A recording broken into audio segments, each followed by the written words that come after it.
Welcome to my Asshole Podcast. Let's get into it. Today is Patreon Day. And not only is it Patreon Day, but it is your boy's birthday. Let's go, baby. So this one is going to be a free Patreon Day episode because it is my birthday. So you guys also on the listening platforms will get this episode for free as well. For my birthday, I was like, I'm feeling generous. My birthday's on a Friday. You guys always get a Patreon episode on a Friday. So for this month and this month only, you're going to get 2 free Patreon Day episodes. I hope you guys enjoy them. Without further ado, though, let's get into today's thread. I think today's thread is pretty interesting. So let's get into it. Today is, what was the scariest we need to leave now gut feeling that you've ever experienced? So let's see what a craziness y'all been experiencing. Okay, surfing a fairly secluded reef break offshore across a channel. This place is in a very southern state of Australia. Overcast weather, but a still amazing day for the waves. I was surfing with only one other guy. We were trading waves and getting to know each other in between sets. I asked what he did for a living, and he was a marine biologist. We'd both recently moved to the area, and we were new to surfing it as well. Despite it being extremely good surf, after 40 minutes, he says, I don't like this. Something feels off. I feel like I'm being watched, like I'm bait.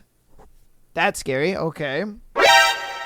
I didn't want to leave as it was an excellent surf, but this guy was a marine biologist, so I took his instinct as a sign to play it safe. We paddled back across the deep channel together as quickly as we could without panicking and walked the 15-minute trek back to the car park. Talking shit the whole way. I got his mobile number for future surfs together, given how small the town is here and not knowing anyone.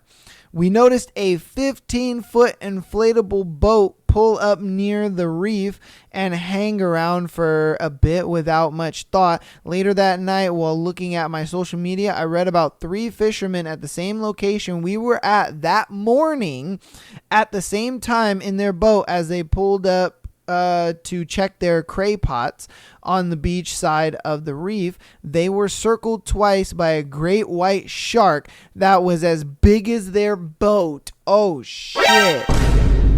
Wow.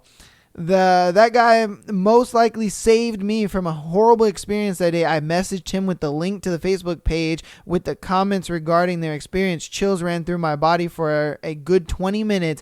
He was adamant he felt the pressure of something, and he was right. Whoa. Dude, that's crazy. Thank goodness. Dude was just like, you know what? You're the expert on this shit. I think I'm going to take your word, and we're going to go ahead and head out for the day. Because he could have easily been like, dude, you're paranoid. Stop it. You know, like, let's just get this surfing. He could have got eaten up. But he was like, no, I believe you. Let's go. Let's head back. That's crazy, man. Damn. A shark as big as their boat. That's nuts. Woo. All right, on to the next one. Me and my little sister went camping in the woods very close to our house when we were kids. We'd seen this bald guy with a blue shirt and a dog walking around, which isn't unusual for the area.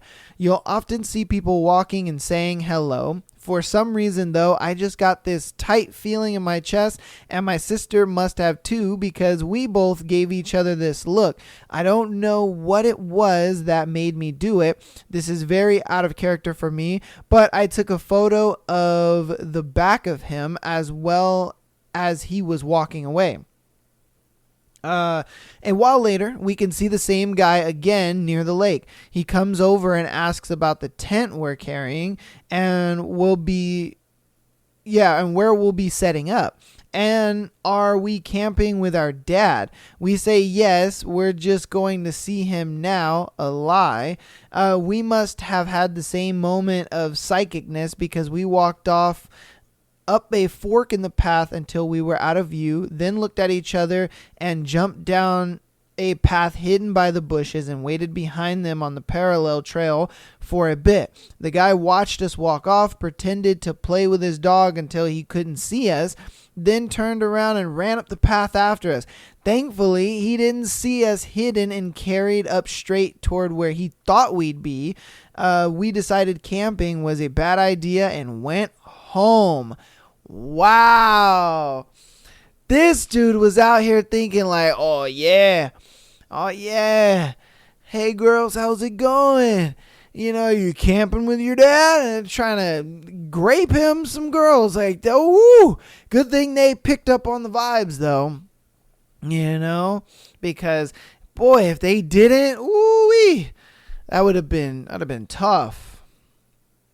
All right, years ago, before cell phones, I was driving home from dropping off my husband at the train at 4:30 a.m.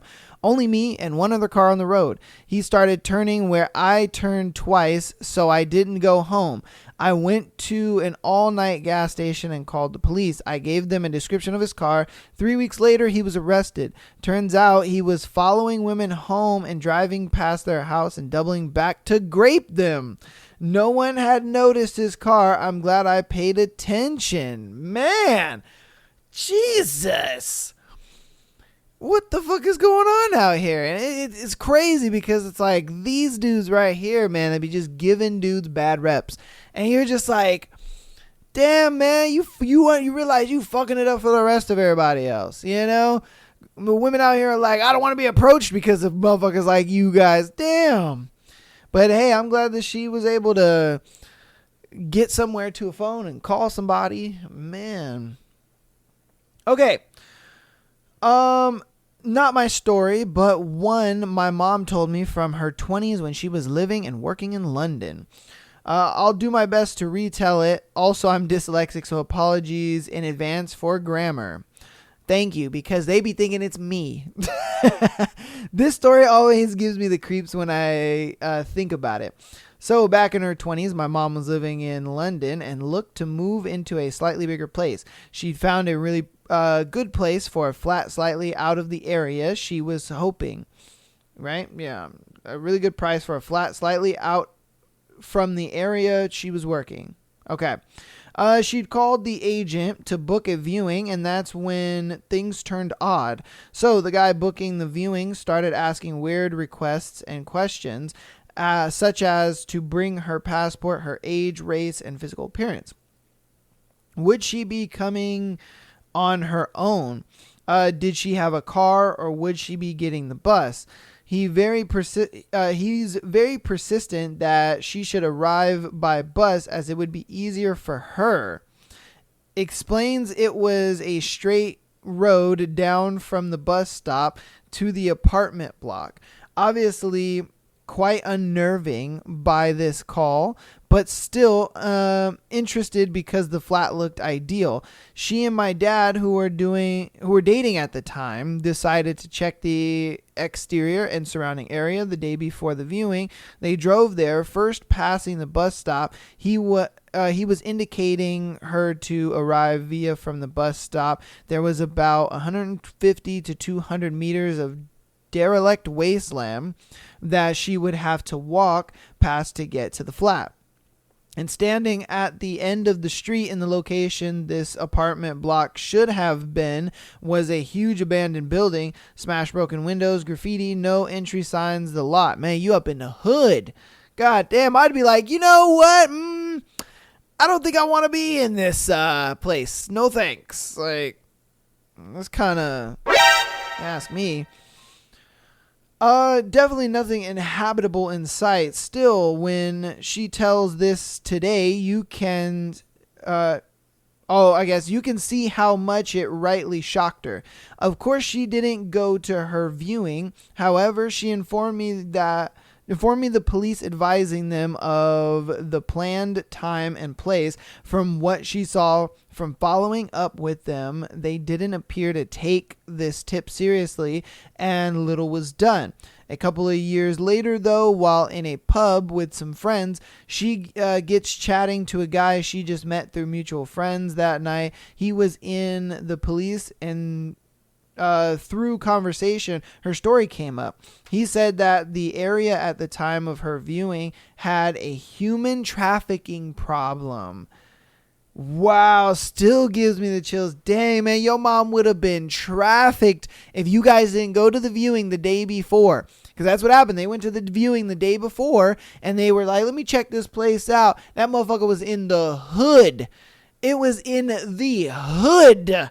And they were just like, yeah, no, I don't think we're going to go here. Oh, yeah, I don't think we're going to live here. No tanku. Man, good thing they didn't, because he was out here trying to human trafficker. That's crazy. All right, years ago, when I was still living at home with my parents, I drove home around 2 a.m. As I parked my car, I noticed a man walking down the street. I decided to wait until he passed my car and was far enough for me to get out. However, instead, he passed my car and hid behind the van that was directly parked behind me. I guess he did not think I was paying attention to him, so I called my dad, who was asleep, to come down and come get me. He did, and when the guy saw my dad, he immediately ran away. I was lucky. Oh, damn. Yeah, girl, it's she. Oh, I'm glad that dad wasn't just like, man, girl, if you don't get your ass up here, like, why are you waking me up for this? You know? He actually just came down there. Well, she probably explained it. She probably was just like, I think this guy's following me, and so he was just like, oh, okay, let me get down there. So that does make sense. But yeah, man. A lot of grape scenarios. Like, sheesh. Like, is this what's going on? Is this why women are choosing the bear over the man? Because there's just so many of these stories going on. Like, are dudes really this desperate, creepy, and weird? You can't just have a conversation with a girl anymore and, like, maybe, you know, get to know her and have her like you normally? Is this what's... Okay, I guess so, because shit. All right, I was in a Taco Bell with my daughter, and I saw a guy come in and back out with a t-shirt over his hand. I told her to dump her tray and get moving. We went out to the car quickly and left. Found out later on the news that the guy robbed the place with the gun under his t-shirt. Woo! Wow. Dad sensed that immediately and was like, yeah, that hoodlum right there is up to no good. Let's get the foop up out of here. Damn. I mean, imagine getting caught in something like that, though. You're just eating with your kid, and I don't know where this dude just comes in, and he's like, give me all the $44 inside the register. Like, come on, bro. Yeah, this is a Taco Bell we're talking about here. There ain't a lot of money in that register, my guy. There's not. Unless you're trying to get a Gordita Crunch for free, there's not going to be a lot in that register. Like, you're going to jail over $44. I guarantee it. As cheap as Taco Bell is, come on, bro. Come on, man. Was it really worth it? Golly. All right, I was 12 at the time, and my favorite thing in the world was spending the night at my grandma's house. We lived in the sticks at the time, and my grandma lived closer to the nearest town. Thursday night was grandma's night. I felt something off one Thursday night and asked my mom if I could just stay home with my mom and dad. They reluctantly agreed. I went home, watched some TV, and went to bed. My bedroom was on the adjoining wall to the living room. I wasn't really asleep, but I heard my mom keep saying my dad's name over and over again with a hint of panic. I sneak out to the living room, and my dad is on the couch with his head tilted back, snoring really loud, which wasn't uncommon, but my mom was beside him, shaking him and telling him to wake up. She yelled at me to go back to bed. I didn't, obviously. I snuck to their bedroom to call 911. I told the dispatcher that my dad was asleep and my mom was trying to wake him up, but she couldn't. Eventually, the phone call went to the living room, and my mom talked to the dispatcher. They sent an ambulance to the middle of nowhere. My dad had taken a bottle of Zyapam to try to commit suicide. Oh, no. I remember sitting on the floor and holding his hand and repeatedly over and over telling him over and over that I loved him. The ambulance came and took him to the hospital, lights and sirens the whole way. We didn't know what happened during the time, but we found out a day or so later that And that is when our world changed. I am very sure if I didn't call 911 that night, my dad would have succeeded, and it would have probably have drove my mom over the edge as well. And I have no idea why I didn't want to say that night or stay that night at my nanny's. I just had a feeling that I needed to stay home. Woo! Man. Oh my God, dude. That's terrible. That's absolutely terrible. Like, I cannot believe that his dad would do that. You know what I mean? Like, dude, like, look, I get it. You know, probably being the dad of a family and stuff like that. It's tough work and it's hard. You know, it's rigorous. You're dealing with her and your kid and work and you know, paying bills and all this and all that. You know, and I get how tough that can be, man. But geez, like, talk to somebody, talk to your spouse, you know, talk to your family members, you know what I mean? Because, dude, suicide is not the answer. It is not. Suicide is not the answer, man. Damn. And it's crazy that this kid was a superhero at 12. At 12, he had this kind of inclination to do this stuff. So, woo! Good on him, and I hope his dad got the help that he needed, you know what I mean? Instead of thinking like, oh, why did you do this, you know? But yeah, whoo, these stories are getting crazy, man. Goodness. All right, when I was about 8, an old El Camino pulled up alongside my friend and I with a man saying he knew my mama. He said, I fucked your mom. He did know her name, but something felt off. So I grabbed my friend and ran. When we told my mom, she went white and called the cops. Turns out this guy thought my mom had stolen his job at the steel mill she worked at the time and wanted to hurt her. He already had a warrant out for nearly killing his wife that morning. Whoa. When I was 16, my mom had a terrible feeling about an outing some friends and I were going on. Hindsight being 2020, it was a stupid move for me to go anyway, but I did. Long story short, there was a car accident and my 2 best friends died and I nearly did. It'll be 30 years in November. I still regret getting in that car every day. My friends might still be alive if I hadn't. My mom had that mama spidey sense. She still does. Oh, dang. That's crazy. Oh, the survivor's guilt of something like that would just be crazy. And then your mom is just like, I told you, mijo, what are you doing? I told you I had a bad feeling, and I bet you he never, and I mean ever, was just like, nah, mom, you don't know what you're talking about. After that, he was probably just like, oh yeah, you think so, mom? Okay, yeah, no, I'm not gonna go, or I'm not gonna do this, because dude, the survivor's guilt alone would just be like, oh man, I know that would tear me up. That would tear me up inside, that survivor's guilt.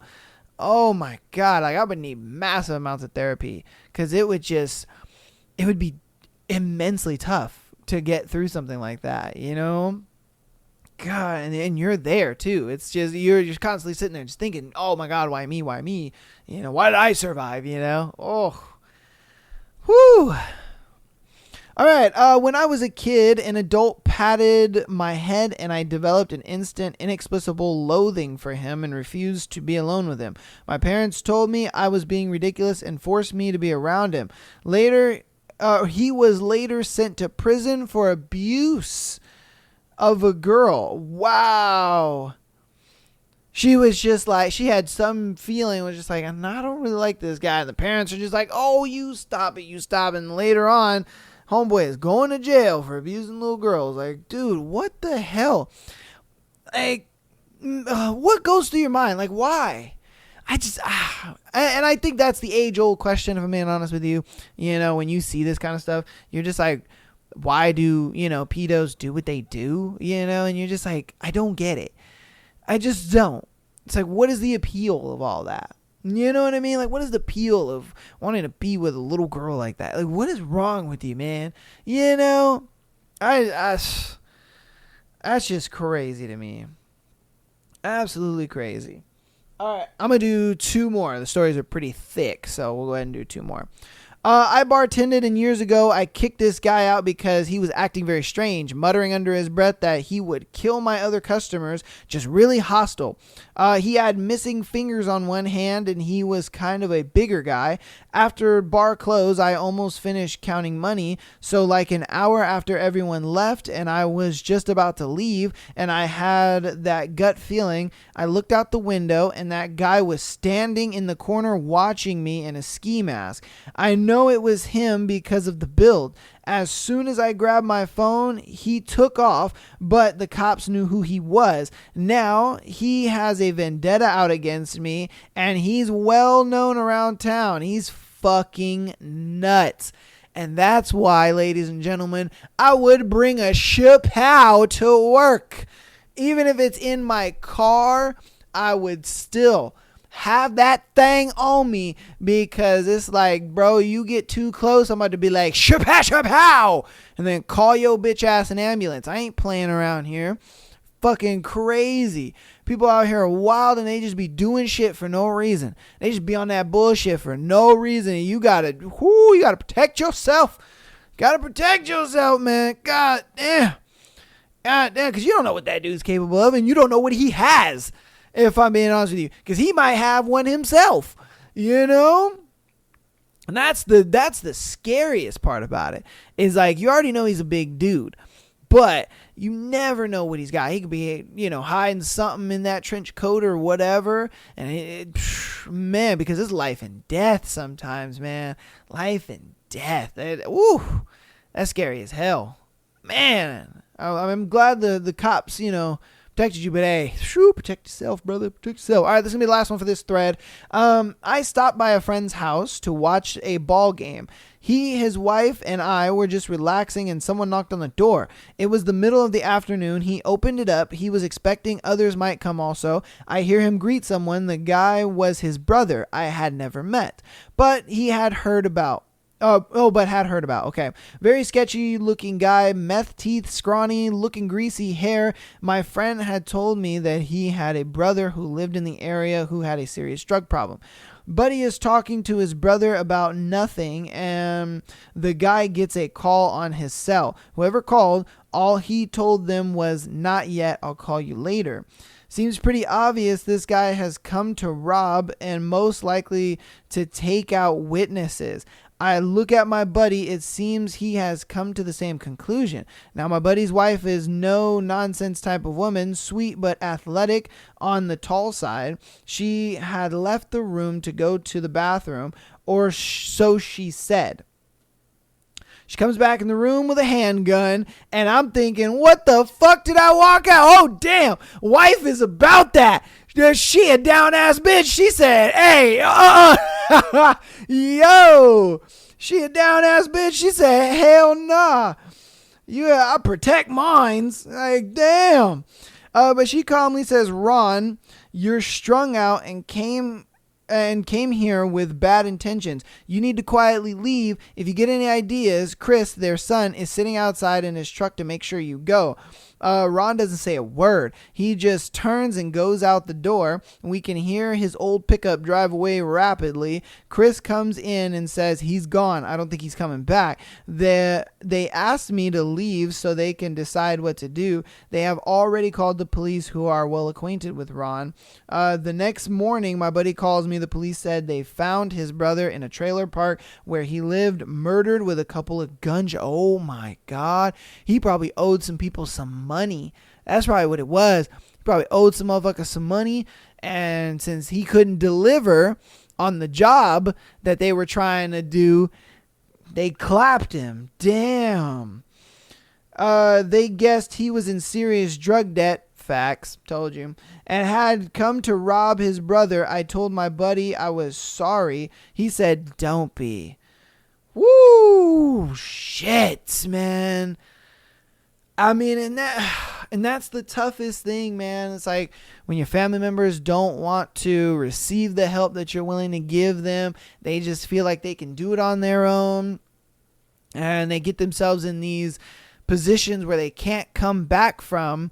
And it's like, I'm not going to let you put me in a bad position. It's like, if you want to be in this bad position, you stay in that bad position, but don't drag me into it. You don't want my help. So it's like, find it out your own way. And he just, woo. And that's crazy that he thought like, oh, if I can just, rob my brother's house. Like, that's the wild part about it. Like, that is the most wild part about it. But sheesh, man. Yeah, I figured he was in some debt, because there's no way you just get clapped for no reason.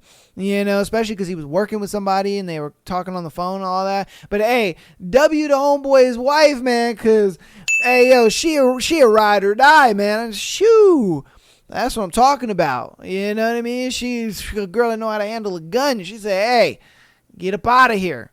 And then she had homeboy posted outside, make sure he left. That's crazy, man. It's crazy. But that's going to be it for that thread. Hopefully you guys enjoyed that juicy and interesting thread. My goodness, there is some crazy stuff that happens to people out in this world. And I love that they decide to share it and we can hear about it, because I think, 90% of people don't really go through situations like this. And when you do see these or get to talk to these kind of people or hear these people's story, it really makes you think like, wow, the world is kind of dangerous, and it's very tough to imagine this kind of stuff happening, but it does happen. And it's wild, man. It's wild. I'm glad that we get to kind of experience that stuff on this show. But we're going to hop into some super quick announcements, and then we'll get into the rest of the show, the scenarios, the juicy juice. Patreon.com/MyTheAsshole Podcast. We want to get an exclusive episode every single Friday, as well as being able to send in your scenarios to be featured on Tuesday and Sunday shows. Get on that Patreon, man. This is obviously going to be on Patreon. This is going to be a free Patreon episode. So if you want juicy episodes like these, man, get on the Patreon. It is so worth it. Even if you're on the Patreon as a free member, you will get one free episode every month. This is my birthday month, so I decided to do 2. I might do that in the next years. I'm not 100% sure. We'll see. I might, though, because in my birthday month, it's like, I don't mind giving you guys 2 free episodes. But yeah, definitely get on the Patreon, man. There's like a bunch of content on there. I'm talking a bunch, man. So check that out. And then if you're on audio platforms, go ahead and keep rating the podcast 5 stars, as well as downloading, man. That helps out so much. You guys have been being awesome, super awesome with the downloads, and I appreciate all of that. If you want to support us even further, man, subscribe to us on YouTube. If you are on YouTube, subscribe to us over there. This episode's not going to be on YouTube, but again, it's always linked in the description, whether on Spotify or even if you're on Patreon, it'll still be down there. Subscribe to us there to help us out. Instagram as well as TikTok. Follow and support us over there for the shorts and the clips. All right, without further ado, man, let's get into our scenario. This is our first one. Am I the asshole for not making my wife choose between me and her affair partner? I mean, I don't think there should be a choice regardless. It's simply you just gots to go, because that relationship is over. You know what I mean? But let's read the scenario. Let's see what happens. As soon as I found out, I moved out and filed for divorce. Okay, cool. So then why are you asking, am I the asshole for not making her choose? All right, let's see. Counseling is not on the table. An open relationship is out. I'm not interested in having anything to do with her again. She tried saying that if I asked, she would choose me. Gross. I don't want her. Facts. She belongs to the streets. Some of our friends think I should have fought for our marriage.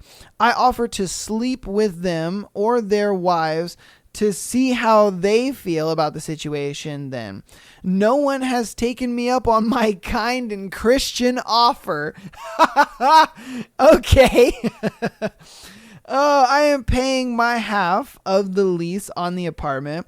There are 4 months left. In the meantime, I'm going to work and spend my time off at an all-inclusive resort. It's cheaper than getting an apartment for myself.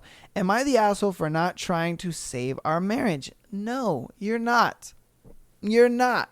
You're really not. It's a thing where it's like, for her to even get to that point, to want to not only cheat on you, but have a full-blown relationship with somebody else, that just shows it that the relationship is over. She's not into this marriage anymore. She's not into what you got going on. Whatever the case may be, however you want to dress this box up, she's not into it. And for him to just leave right away, I think is the greatest thing. She out here lying and capping. She's like, I would have chosen you if you would have given me the choice. Stop the cap. I don't think so, because even if you did choose me, who says that later on you wouldn't just do this again? You know what I mean? Who says that? Who says that you wouldn't just do that again? Because that's how I feel about it. I feel like you would just do it again. You would just sit there, a couple of years go by, or a couple months, who knows? I don't think it'd be a couple months. I'd like to give her the benefit of the doubt, but you never know. But it could be a couple months, it could be a couple of years, whatever the case may be. She's gonna get back to that feeling of like, I need me a little new. I need me a little something. You know what I mean? And that's the toughest part about it. And that's why he looked at it like, man, she had to have gotten to a point where she checked out in her mind, because that's what women do. They break up with a guy in their head first, and then they do it for real. And that's what she did. She checked out of the marriage. He saw that, and he was like, peace and chicken grease. I don't think you're the asshole at all. I think what you're doing is good. You're getting out of that situation and trying to get yourself into a better situation by working on yourself and all that other stuff. And I think that's great. Again, I see nothing wrong with it. And his friends, I think, are stupid too, because he even offered. He was just like, okay, well then let me fuck your wife then and see how you feel about it. Oh, you don't want me to? Okay, exactly. You wouldn't want another man smashing on your girl. So now you know how I feel. And it's facts. It's facts, bro. I don't know. You let me know what you think about that one in the comments, but I don't think he's an asshole at all. All right. My boyfriend, 19 male, might be cheating on me with his cousin? Hey, yo, what the fuck? Okay, let's see. My boyfriend and I, 19 female, have been dating for over 1.5 years. When we started dating, he revealed to me a secret. When he was younger, him and his cousin used to have intimate interactions. He said it started out when they were in elementary school and they would play truth or dare and it would slowly get more sexual. Okay. It's weird. Elementary school. Wow. Guess these kids are starting early nowadays. God damn. They were having intercourse for many years, but it was always vague. Intercourse for many years, but was always vague about it when it ended. He expressed that he still had a desire for butt play and would use other objects to do so. What? Okay. All right. It bothered me at first, but I always brushed it off because I saw him as a victim. I pushed it out of my mind until I was recently told that he and another person... he told another person about it while we were broken up for a short period. He had sent videos of him doing butt stuff to another girl. And apparently told her about the cousin situation as well. So she told me that he said it happened every time, and he and his cousin were together. We recently got back together a few months ago. I asked him about seeing the other girl or sending the other girl the video, and he lied about it. Okay. After hearing from the girl that the cousin stuff was going on, I asked him when the last time it happened was. He kept changing his answer and never made it clear, just changing the subject. I am worried he is still doing it and I don't know what to do. Also, would this be considered cheating? Well, you guys were broken up the time that he was with old girl. I think you are kind of mad that he told the other girl about all that, because she, in a way, that might have made her feel special. You know, she was like, oh my God, I'm the only girl he's ever told this like super deep, dark secret about and all that kind of stuff. And I guarantee that made her kind of feel special in some way. And then when she found out that another girl knows his like deepest, darkest secret, she kind of got booty tickled over that and was just like, really, And so, yeah. Again, I don't really think that's cheating, just because they were broken up at that time. And I think you're more mad that he told her the secret, and and you don't feel. And I think you're more mad about that than the actual like them, him fucking her in the ass or something like that. But the cousin thing, I mean, if he was doing that while you guys were together, for one, that's weird as hell, and two, I don't even know why he's still in that relationship, girl. You kind of crazy, because that's just weird as hell. Like, they've been doing this for a hot minute, and like, you're okay with that? Like, ladies out there, would you be okay with a guy coming out and telling you, oh yeah, I used to smash on my cousin, and her and I have been doing this since elementary school, mind you, and then like would you be okay with that? Because if a girl told me that, I would just be like, whoa, pump the brakes. Wait a minute. You were doing what with your what now? Like, okay. We're done here. We're done. No, we're done here. Because that's just weird. And then for him to be like, oh yeah, I still have like a desire to do it. That's even worse. That's even worse. So in the eyes of, is he cheating? I think no, just because you guys were broken up when he was with that other girl. Has he been smashing on his cousin while you guys were together? Maybe. I don't know. You guys let me know what you think, because I would just say get the fuck out of that relationship. That's just terrible. That's weird. That's just like, who y'all girls be dating, man? Like, fuck. Jesus, they're all crazy. All right, on to the next one. Am I overreacting with my boyfriend constantly in contact with his childhood friend? All right. Okay, so my boyfriend has been Snapchatting his childhood friend every day. Okay, he's already cheating. We're done. Snapchat. We're done. He's cheating. No, I'm just kidding. I'm fucking with you. But you guys know how I feel about Snapchat. I feel like if you got Snapchat on your phone, you're a fucking cheater. I'm just saying. All right, when I asked him about it, he said that it was his childhood friend and they grew up together, which I'm okay with, and he will literally go all day without talking to me due to him being busy, but yet will still Snapchat her all day. Ooh, talking about the... All right, yesterday I tried to explain to him how I felt about him conversating with her more than me. He said that he was just getting to know her because when they were younger, they never really talked. Even thought he had said they were even though he said that they were childhood friends. Am I overreacting? Now that kind of seems a little sus to me. That's a little sus, because why are you trying to get to know her if you're childhood friends? Childhood friends, that means that you guys have known each other since childhood, and you guys have been talking and hanging out and doing family shit since childhood. What's all this getting to know her business?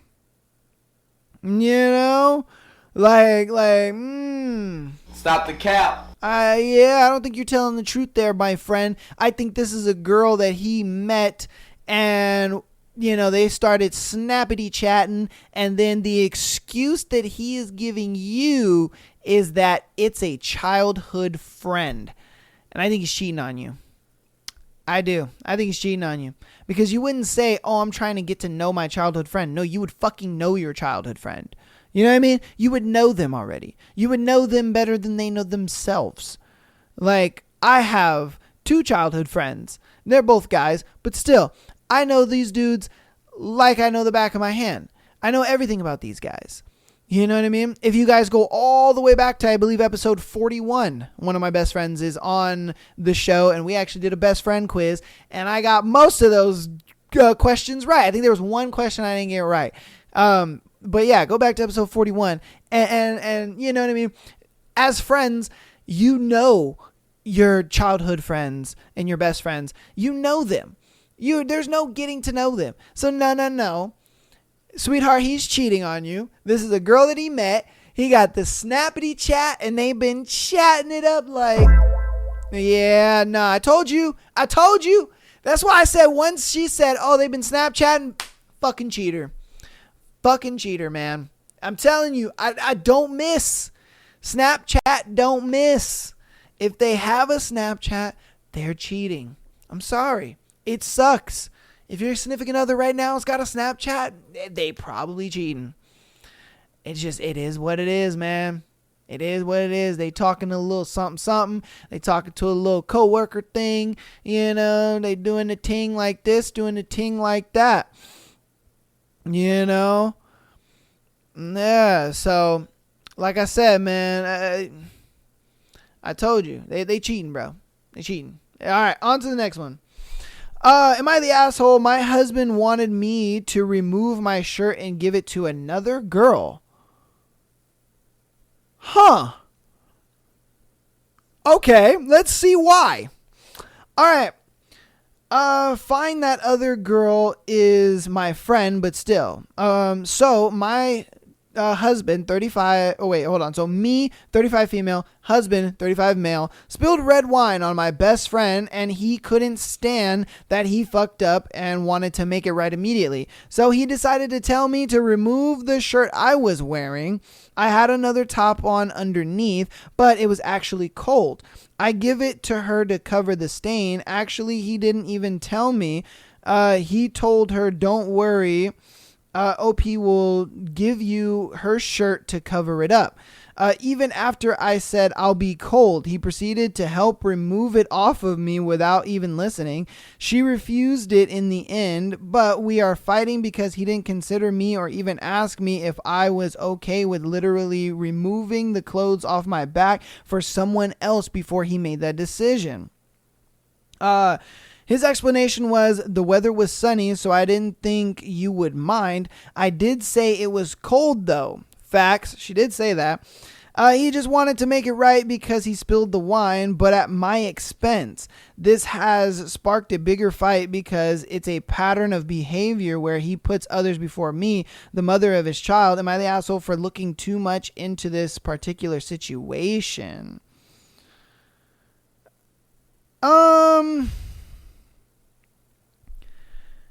I mean, I get wanting to make the situation right, but why would you be like, oh, babe, just give her your shirt? You know, I think that's a little weird. It could have been a thing where, I mean, where were you guys at? Did they say where they were at? No, not necessarily. They were just out. Because, I mean, it could have been a thing where it's like, oh, shit, I'm so sorry. Like, if you want, I can, like, run to a Walmart or something real quick, and I can just, buy you a white t-shirt or whatever. Yeah, like that kind of thing can happen. I mean, there was a story a long time ago that I went to Six Flags with some friends, and the girls that were there, they wanted to get lit or whatever, so they took edibles. I didn't do it because I was just like, no thanks. Like, I'm going to be on a roller coaster. We're going to Six Flags. So there's going to be crazy roller coasters. I'm like, I don't need some shit that's going to fucking upset my stomach, and then I'm barfing all day. No thanks. I don't want that. And me and weed just don't get along like that. All right, we don't. I can have a little bit here and there, but we just don't get along. But I digress. So they had little brownies. They're doing their thing, all right? We decide, let's go get some food before we go to the park. So we go get some food. One of the girls is looking pale. And I was like, are you okay? And she's like, what do you mean? And I'm like, you look a little pale. And I just wanted to make sure you're okay. And she's just like, well, I'm feeling a little dizzy or whatever. Da, da, da, da. And before we know it, like, we leave the restaurant. I think we're at In-N-Out. We leave. And we go to the car, and this girl just blows chunks, and it's crazy. I was like, oh, my God. And it gets all over her shirt, this, and that. And so simply, I'm like, well, let me go to, I think there was a Target or a Walmart down the street, and I was like, I'll just buy her a little white t-shirt or whatever. Bought her a white t-shirt. We changed her clothes, and she was all good. Sadly, we didn't get to go to Six Flags. We had to take her ass home. So, you know what I mean? But again, you could have done something like that. You didn't necessarily have to take the clothes off your wife's back. You could have just been like, oh my God, I am so sorry. Like, if you want, I can just, run to a Walmart or a Target real quick and I can just get you a shirt and, be all right. Now, if they're at if they're at a function, say like a festival or something like that, then he could just look at the merch tables or whatever. I'm sure there's places to get another shirt. You didn't have to take it off your girl's back. That's just me. That's how I would have dealt with that situation, in my opinion, is I would have just bought her a different shirt. And, I wouldn't have spent a bunch of money. I was probably spent like $10-15 on a little white t-shirt. I'm sure the girl is small as hell. So I'm like, dude, we can get a fucking small to medium t-shirt. $10-15. It's a white t-shirt. There's nothing on it. So it's like, here you go. Instead of being like, oh, here, babe, take your fucking shirt off and here you go. Like, I just think that's weird, if I'm being honest with you. I don't know. Let me know how you would handle that situation, or how would you want that situation handled if you were a girl. Because for me, like I said, I would have just bought her another shirt. I've been in this situation before, you know what I mean? And that's what I did. I just bought the girl another shirt and was just like, yeah, take her throat-filled shirt and, put it somewhere. And then here's a clean shirt for you to wear. I don't know. All right, on to the next one. Am I the asshole for reminding my friend that she's married? Oh, she married for intelligence, and look where it got her. Okay. So apparently she married for smarts, and I guess not looks. Let's see what happens. All right, I-35 female, met my husband Vince, 36 male, after he saved me from drowning at a pool when I was 18. Oh, damn. He Baywatched her and she was like, whoa, like them abs. I took him out for lunch the following week to thank him for saving me, and we soon fell in love and began dating. At the time, Vince worked a blue-collar job while I was studying in university. We ended up getting married, and Vince supported me throughout my entire education up until I got my PhD. Vince always told me that he wanted to study in university, but had learning disabilities that made it difficult for him to study in a classroom. At times, he was embarrassed by the fact that he had to work twice as hard compared to people around him, but I always found that to be admirable about him. When I finished my studies and got a well-paying job, I convinced Vince to give his dream of studying another go. Last year, he was finally accepted into a nursing program at a local university. He is working hard to achieve his dream, and I'm actually incredibly proud of him. Last week, my friend Alba came to visit, and her son, so our child could play together. Alba was my roommate during my first year in university. She began dating her husband Leo around the same time I started dating Vince. Leo was an obnoxious law student who later on became an even more obnoxious attorney. So he's one of those know-it-all kind of guys. I see. He was a know-it-all. Yeah, called that one. Who prided himself on his intelligence, which for some reason attracted Alba. At the time, Alba would sometimes tease me that I could do better than Vince and would offer to set me up with one of Leo's law school buddies, but I would always refuse, and she eventually dropped the subject. Alba and Leo are currently going through a nasty divorce that stems from him cheating on her. Oh my goodness. Quite frankly, he is dragging her through the mud and is using connections to try and leave her as penniless as possible. Wow, that's fucked up. As we were chatting and catching up, Alba began to express concern over the fact that my eldest son, 7 years old, was recently diagnosed with dyslexia. Alba began telling me how she was worried that my son will be academically challenged like his dad and what that could entail for his future. But I could before I could respond, she told me how I should have married someone smart while I had the chance so I would have kids like hers. Alba's son is an incredibly bright boy and a straight A student, yet you out here getting divorced, cheated on, and getting run through the fucking ringer in the court. And you talking about I should have got with a smart guy? I don't think so. Because you see where your life is at. Why the fuck would I want to be in your situation? Like, sure, my son has, some things that are holding him back, whatever the case may be. But that boy applies himself enough. That boy has enough heart and want and drive. He can do it. Why? Because his dad did it. His dad had the same thing. His dad had dyslexia, for fuck's sake. And that's like one of the most debilitating, I don't want to say diseases, but like, how would I classify it? I don't want to say dysfunctions, but just troublesome. That's a horrible, troublesome thing to have. But he did it. He got into a fucking med school thing, and now he's doing his thing. He followed his dream, and he did it. And so it's like, your son, just because he has these issues because of his dad, doesn't mean that if he doesn't apply himself enough, he won't reach the same heights. You know what I mean? And I don't think her friend really sees that. I think her friend just kind of looks at it like, oh, you should have did this, you should have did that. The grass is always greener on the other side. Bullshit. And I kind of hate when people do that. It's like, not a lot of people appreciate what they have. They always want to chase what they don't, and it's like, a lot of times you should appreciate what you got, before you start trying to want more. I don't know. That's just my 2 piece, but let's finish the story. I told Alba her advice was unnecessary, facts, and reminded her where marrying for intelligence got her, facts. I then proceeded to tell her that I would rather have my son grow up to be an honest, hardworking person like his father than an academically gifted jerk who wasn't smart enough to know sleeping with his secretary would have consequences on his marriage like her husband. Woo! God damn! Oh, she straight roasted you. Fired. Damn, son. Left her ass charred. Because not only is your dumbass single, but your dumbass is getting ran through the ringer and you divorced. God damn, son. Woo!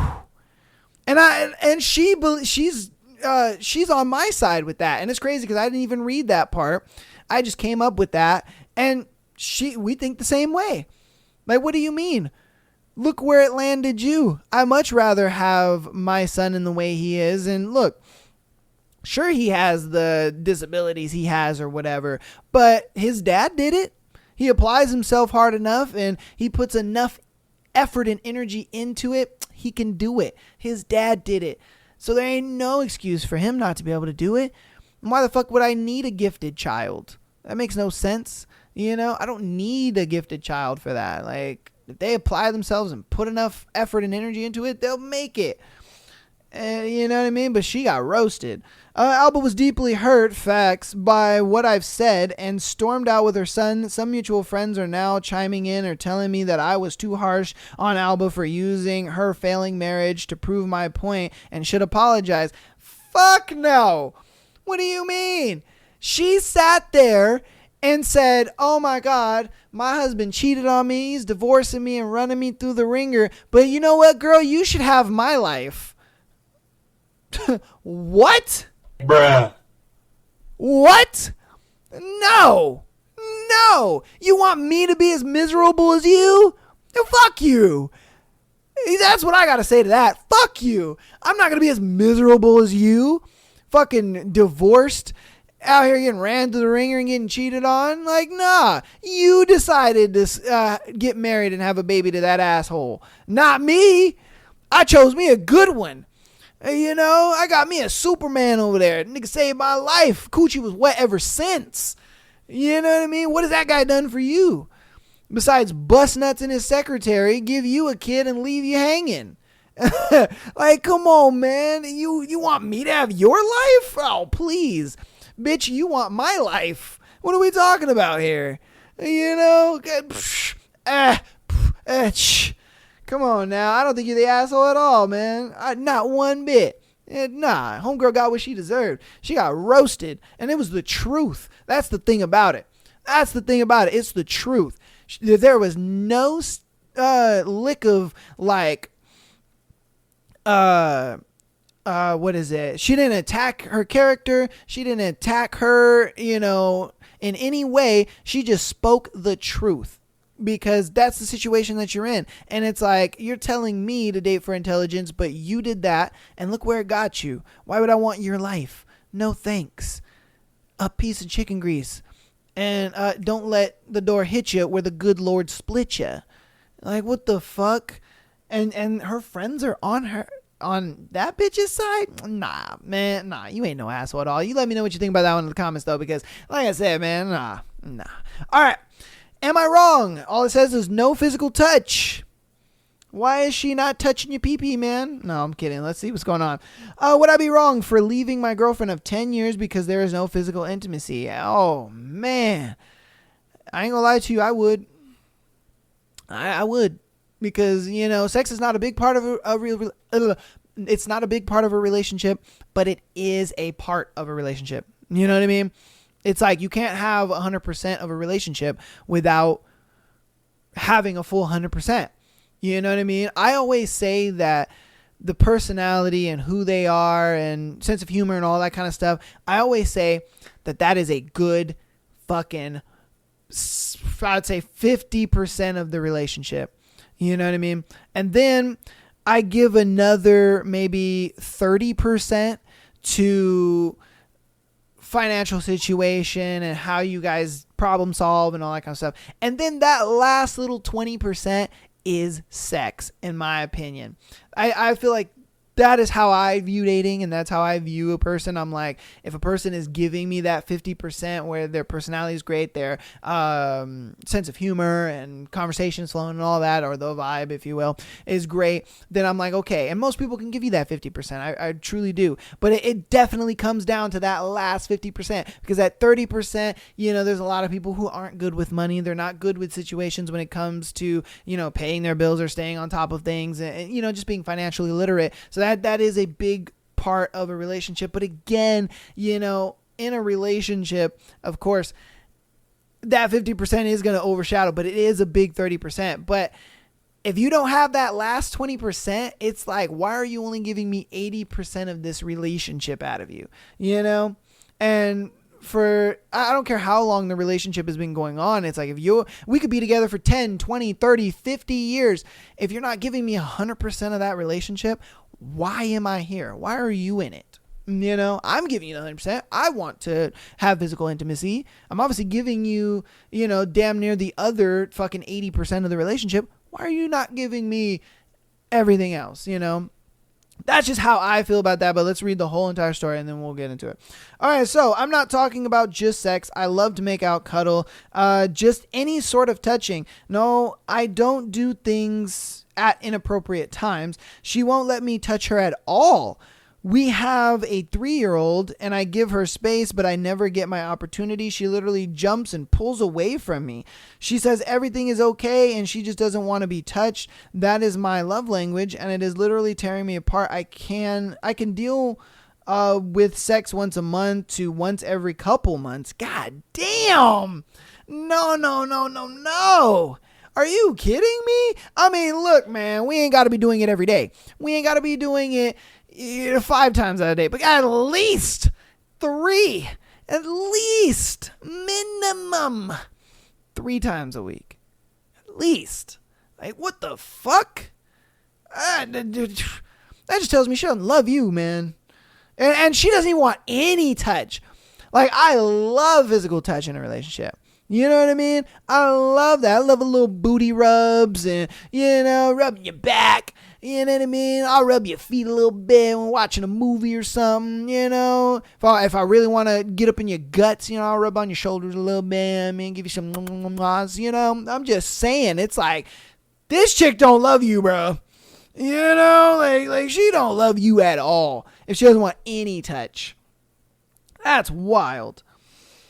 Okay, I can deal with sex once a month or every couple of months if there was other physical intimacy. I have a strong sex drive too. Yeah, see? Yeah, I don't think you're really okay with, sex once a month or every other month. Nah, bro. Stop the cap. Nah. Like if I had my preference, it would be twice a week. I would say 3, man. I'd say 3. Trust me. When the coochie's good, the coochie's good. So I'm trying to compromise and ask her, but she won't open up. I feel like I am here for bills and chores. I really love her and don't want to leave, but do I want to be an empty cup? I really do love her and I don't want to leave. But do I want to be an empty cup? I mean, look, bro, if I'm being honest with you, I really don't think that she loves you anymore. I just don't. I think that for her, she's in it because she's like, I have a kid. I'm kind of stuck here. I have maybe nowhere to go. Maybe she doesn't work, or if she does work and she doesn't make enough money to live on her own. I feel like she's in a spot where she feels she's just stuck and she's just putting up with you. I don't think that she loves you at all anymore. She may have in the beginning. She may have when you guys had kid. She may have loved you up until recently, maybe. I don't know. But for you guys to have no physical touch at all, ever throughout the day, that all that tells me is that no, she don't love you no more. And that sucks, man. That sucks. Ow. But yes, that was my elbow. Yeah, dude, she doesn't love you anymore, man. I don't know. You let me know what you guys think about that one in the comments, man.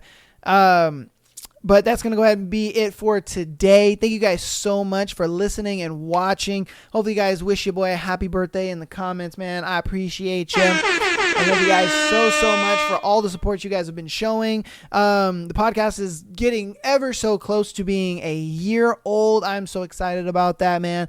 We're going to keep evolving the show and making it better and all that good stuff. So again, thank you guys so much for all the support. You guys have made this really enjoyable and fun for me to do. Like, honestly, when I sit down to record, I have a lot of fun doing this. It's just exciting. And then when you guys interact back with it, it makes it even more fun. Not only just seeing like the follower count or subscriber count or download count go up, that's exciting too. But when you guys are commenting what you think and like your opinions and stuff, I love that. I love that because I'm not going to sit here and tell you your opinions are wrong. If you think I'm wrong, that's fine. But I'm not going to sit here and tell you your opinions are ever wrong on any of the situations or things that we go over in this show. I just love hearing you guys' opinions, seeing the comments and seeing how you guys would think about these situations. I love that. I love that so much. And so don't be afraid to get in those comments and talk to your boy. I read all of them. I do. I read every single one. So I love seeing you guys' comments. I love seeing you guys interact with it. And again, if you want to wish your boy a happy birthday, thank you. But that's going to be it for me today on this beautiful Friday episode. Again, this is going to be on Spotify as well as Patreon. If you guys want to get on that Patreon, you want to get an exclusive episode every single Friday, man, get on that Patreon and do it. Also, I'm trying to build a community over there, so I want to be able to have a bunch of people over there where we can all like talk and, get together and do stuff. When I have a large enough community, I want to start, doing stuff, having like a members only Discord and stuff like that where we can kind of talk and I'll be in there and we can chit chat and stuff like that. But yeah, love you guys all. I will see you on Sunday for Sunday's beautiful episode, and peace.